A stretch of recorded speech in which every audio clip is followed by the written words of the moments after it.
नमस्कार मित्रांनो, मराठी माणूस प्रदीप. राजकारणाच्या एका अशा बाजूबद्दल बोलायचं आपल्याला, पवार साहेबांबद्दल बोलायचं आहे.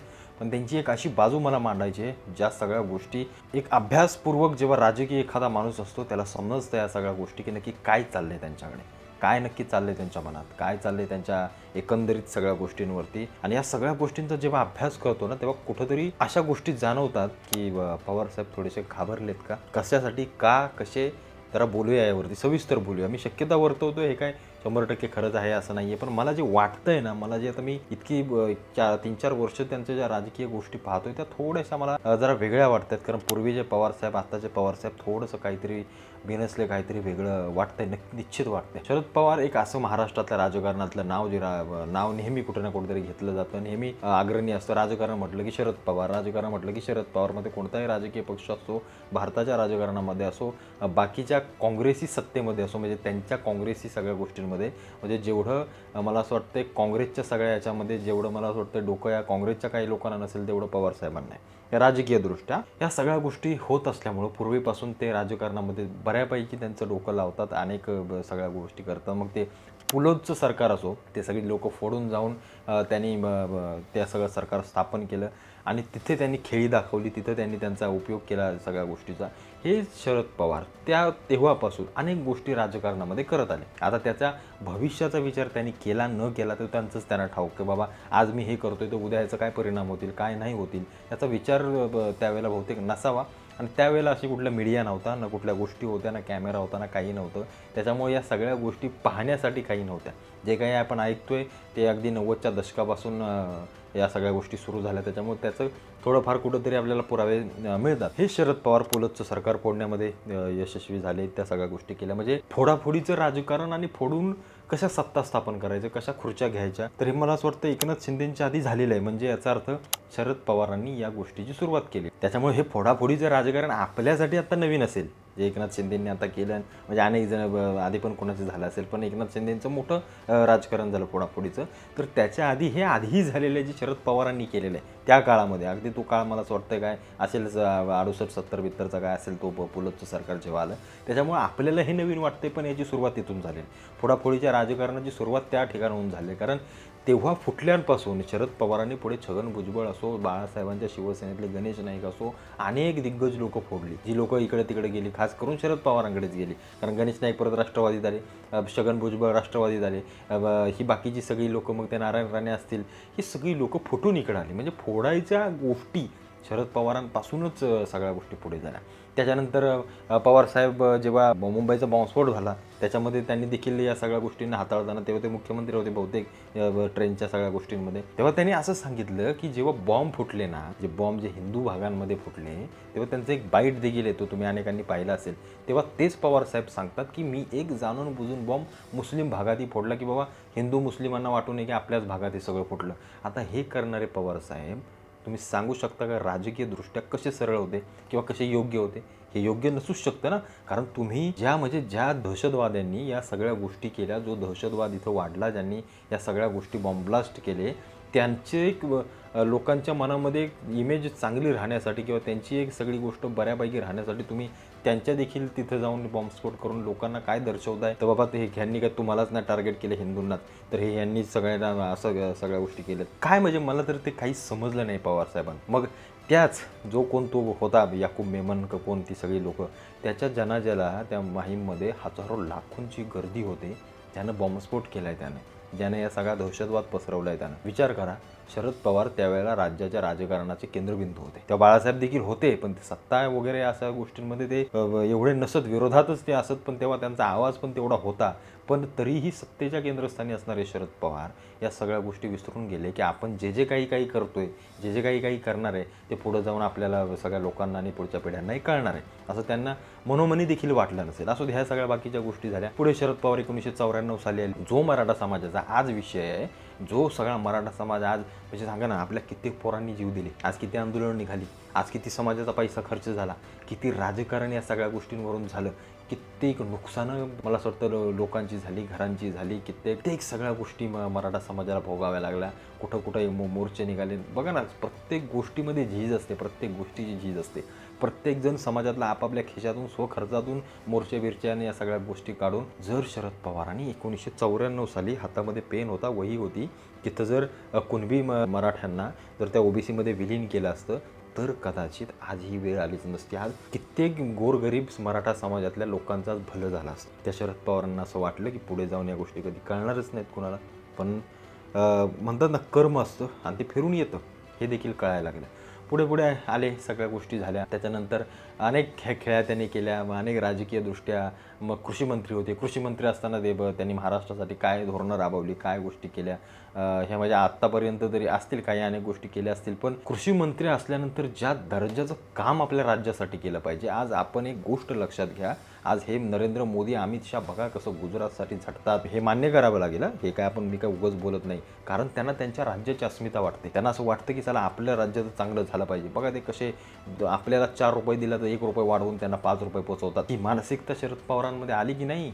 कृषी मंत्री होते, केंद्रस्थानी होते, खासदार होते, या सगळ्या मोठी मोठी पदं भूषवलेल्या शरद पवारांनी महाराष्ट्राचा विकास करणं काय म्हणजे फक्त बारामतीचाच विकास केला की काय, या सगळ्या गोष्टी प्रश्न विचारणार. पश्चिम महाराष्ट्राचा विकास झाला त्या काळामध्ये, कारण यशवंतराव चव्हाणांपासून हा सगळा विकास झालेला पश्चिम महाराष्ट्राचा, ना की फक्त शरद पवारांपासून. हे आपल्या लोकांना जरा ठसवून सांगावं लागेल, हे ठसवून सांगावं लागेल, कारण पश्चिम महाराष्ट्रातले नेते हे पूर्वीपासून राजकीयदृष्ट्या मला असं वाटतं अग्रणी होते या सगळ्या राजकारणामध्ये. पश्चिम महाराष्ट्रामध्ये शिक्षणाची गंगा होती, व्यापाराची गंगा होती, पश्चिम महाराष्ट्रामध्ये राजकारण होतं, पश्चिम महाराष्ट्रामध्ये संस्कृती, सगळ्या गोष्टी पश्चिम महाराष्ट्रामध्ये असल्या कारणानं हा पश्चिम महाराष्ट्र उदयाला चांगला फुलला फाळला.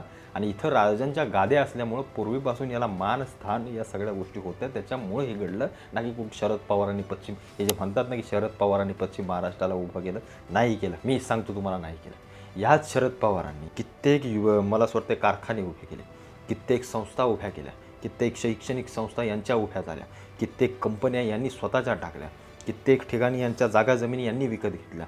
यांचे अजित पवार राजकारणात, यांचा प्रत्येक माणूस राजकारणात, यांची मुलगी राजकारणात, यांच्या सगळ्या गोष्टी, घराणेशाहीच्या गोष्टी यांच्या सगळ्या यांच्याजवळ राहिल्या. महाराष्ट्राला काय दिलं हा प्रश्न आहे. यांनी केलेले राजकीय लोक जी मोठी यांनी स्वतः केली ती फक्त त्यांच्या वैयक्तिक वर्तुळासाठी, फायद्यासाठी केलेत, हे आपण विसरून कधी चालणार आहे का?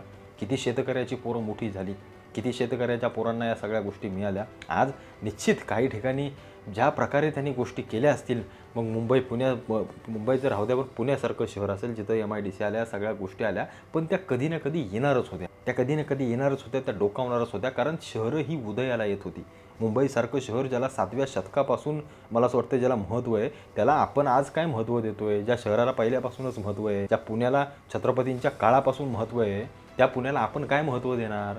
ज्या पुण्यानं सगळी संस्कृती, सगळ्या गोष्टी आज उभ्या केल्या, त्या पुण्याला आपण महत्त्व काय देणार? मग या येणाऱ्या कंपन्या, हा येणारा उद्योग शरद पवारांना फक्त त्याला वोटं दाखवून बसवायचा होता. त्याच्यामध्ये मोठी अशी कुठली गोष्ट नव्हती. जर शरद पवारांनी त्या काळामध्ये आपल्या विदर्भामध्ये, मराठवाड्यामध्ये, इथं जिथं आज लोक आत्महत्या करतात, शेतकरी आत्महत्या करतोय, तिथं जर या सगळ्या गोष्टी पोहोचवल्या असतात तर आपण मान्य केलं असतं की शरद पवारांनी महाराष्ट्राला कुठंतरी सुधारवलं. कारण पश्चिम महाराष्ट्र असाही सुधारला असता, कारण मुंबई पुण्यासारखी लागून असणारी शहरं, कोकण किनारपट्टी सारखी शहरं ती कधी ना कधीतरी उदयाला आलीच असती. त्याच्यामध्ये वावगं असं काही नव्हतं, हे एक लक्षात घ्या.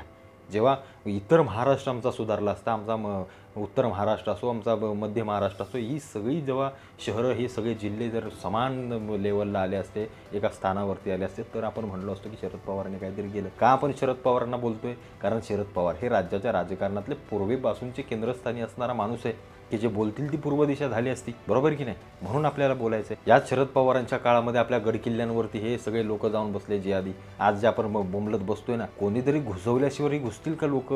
आज विशाळगडावरच्या मशिदीचा विषय घ्या. आज ती मशीद बांधायला वाळू, विटांसहित, सिमटासहित प्रत्येक गोष्ट गडावर चढण्यासाठी पुरातत्व खात्याची परवानगी लागली असती.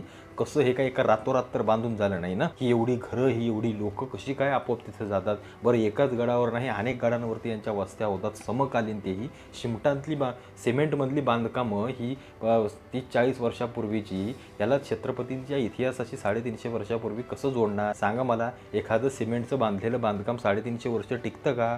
ही साधी गोष्ट आहे. मग हे उभं कुणी केलं, यांना पोसलं कुणी, यांना घालवलं कुणी? आज वक्फ बोर्डाकडे सगळ्यात जास्त महाराष्ट्रातली जमीन आहे, ती जमीन वक्फ बोर्डाकडे गेली कशी? याचा अर्थ जे राज्यकर्ते होते राज्यामध्ये त्यांनी या सगळ्या गोष्टींना मुभा दिली. मुभा दिली की नाही? त्याशिवाय या गोष्टी तर फोपावू शकत नाहीत. मग हे करणारे सगळं, हे कांड करणारे, सगळ्या या गोष्टी करणारे शरद पवारांना असं वाटलं की पुढच्या काळामध्ये आपल्या या गोष्टी कधीच बाहेर येऊ शकत नाहीत.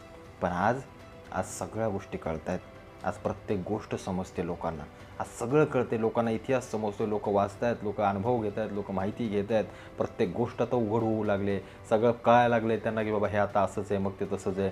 म्हणून पवारसाहेब घाबरलेत. मागे राज ठाकरेंनी सांगितलं की पवारसाहेब नास्तिक आहेत, घाबरले, लगेच मंदिरात जाऊ लागले. लक्षात घ्या, लगेच मंदिरात जाऊ लागले. त्यांच्या लोकांना सांगू लागले की मंदिरात पण पाया पडत जा रे. आता ते उघडपणे मुस्लिमांना कुठली गोष्ट सांगत नाहीत. म्हणजे जे पवारसाहेब उघडपणे मागे बॉम्बस्फोटच्या वेळी म्हणत होते की मी स्वतः सांगितलं की मुस्लिम भागात बॉम्ब टाका, ते पवारसाहेब आता खुलून बोलत नाहीत. जरा बारकाईने या गोष्टीकडचा विचार करा. आता मराठ्यांचं झालेलं आंदोलन, आत्ता जरांगे पाटलांनी केलेलं आंदोलन, जागा युटर्न मारला, नाही उभं करायचं आम्हाला. कशाची भीती, कुणाची भीती?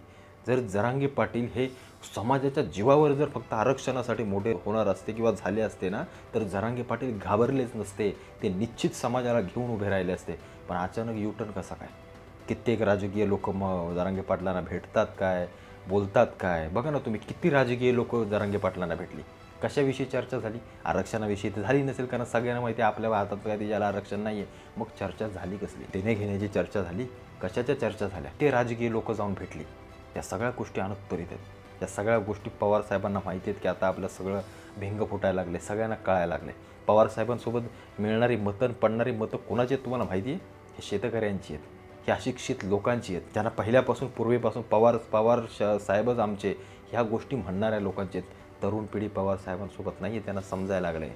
हिंदू, जो कट्टर हिंदू आहे, कट्टर, मी कट्टर सांगतोय कारण हे असे बाटके बिटके पण हिंदू आहेत आपले, बाटलेले. ते तिकडे चादरी बिदरी पण चढवायला जातात, ते त्यांचं मी बोलत नाही आहे. कट्टर हिंदू तुमच्या आमच्यासारखी ती लोक यांच्या विरोधात राहिलं आहे काय? म्हणून मी म्हटलं ना, पवारसाहेब घाबरलेत. त्यांचे सगळे केलेल्या सगळ्या गोष्टी राजकीयदृष्ट्या असतील, कुठल्याही दृष्ट्या असतील, लोकांना समजू लागलेत. लोकांना कळू लागलं आहे की नक्की काय केलं आहे, नक्की समाजाचं भलं गेलं, स्वतःचं भलं केलं, देशाचं भलं गेलं, राज्याचं भलं गेलं. या सगळ्या गोष्टींची लोकांना आता उत्तरं मिळू लागले. त्याच्यामुळे कुठे ना कुठेतरी पवारसाहेबांना देखील हे समजू लागले. म्हणून म्हटलं पवारसाहेब आता घाबरत आहेत. तर अजून बोलण्यासारखं आहे, खूप आहे, पण ते अर्ध्या तास 2 तासाची व्हिडिओ होईल. तर तुम्हाला काय वाटतं या सगळ्या गोष्टीबद्दल आवर्जून कळवा. याच्यावरती अभ्यास करा तुम्ही राजकीय दृष्ट्याने. मला निश्चित सांगा याच्यावरती तुम्हाला काय वाटतं. तर भेटू पुन्हा एकदा का नवीन व्हिडिओसोबत. तुर्तास धन्यवाद.